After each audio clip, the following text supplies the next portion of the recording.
તો આ તરફ ગોંડલના ધારાસભ્યના પુત્ર ગણેશ ગોંડલ નિર્દોષ જાહેર થયા છે। જ્યોતિરાદિત્ય ઉર્ફે ગણેશ ગોંડલને કોર્ટમાંથી મોટી રાહત મળી છે। જૂનાગઢના મારામારી અને અપહરણના કેસમાં ગણેશ ગોંડલ મુક્ત થયા છે। રાજુ સોલંકીના પુત્ર સાથેની માથાકૂટના કેસમાં કોર્ટનો મોટો ફેસલો છે। ગોંડલના ધારાસભ્ય ગીતાબા જાડેજાના પુત્ર જ્યોતિરાદિત્ય સિંહ કેસમાંથી મુક્ત થયા છે।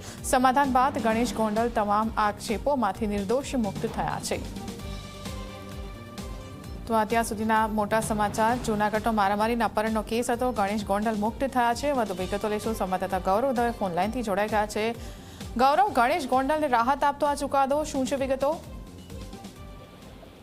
ચોક્કસ જ ગોંડલના ધારાસભ્ય ગીતાબા જાડેજાના પુત્ર જ્યોતિરાદિત્ય સિંહ ઉર્ફે ગણેશ ગોંડલ છે તેને નિર્દોષ છે તે જાહેર કરવામાં આવ્યા છે। જૂનાગઢના રાજુ સોલંકીના પુત્ર સાથે તેને મારામારી થઈ હતી અને અપહરણ કરી અને જે મારામારીનો આખો કેસ છે તે જૂનાગઢની અંદર દાખલ છે તે કરવામાં આવ્યો હતો। નામદાર કોર્ટ દ્વારા આજે ગણેશ ગોંડલ છે તેને નિર્દોષ છે તે જાહેર કરવામાં આવ્યા છે।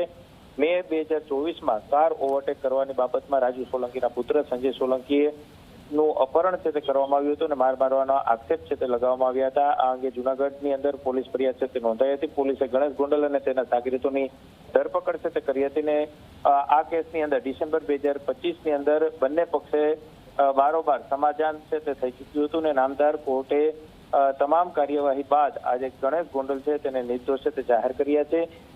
સૌથી મહત્વની વાત એ છે કે ગણેશ ગોંડલને મોટી રાહત છે તે આ કેસની અંદર મળી છે અને હવે તેઓ નિર્દોષ છે તે જાહેર થયા છે। ત્યારે બંને પક્ષે સમાધાન થયા હોવાની વાત છે તે પણ સામે આવી હતી। જી ગૌરવ, આભાર આપનો માહિતી આપવા બદલ। તો આ સૌથી મોટા સમાચાર। ગણેશ ગોંડલને મોટી રાહત મળી છે।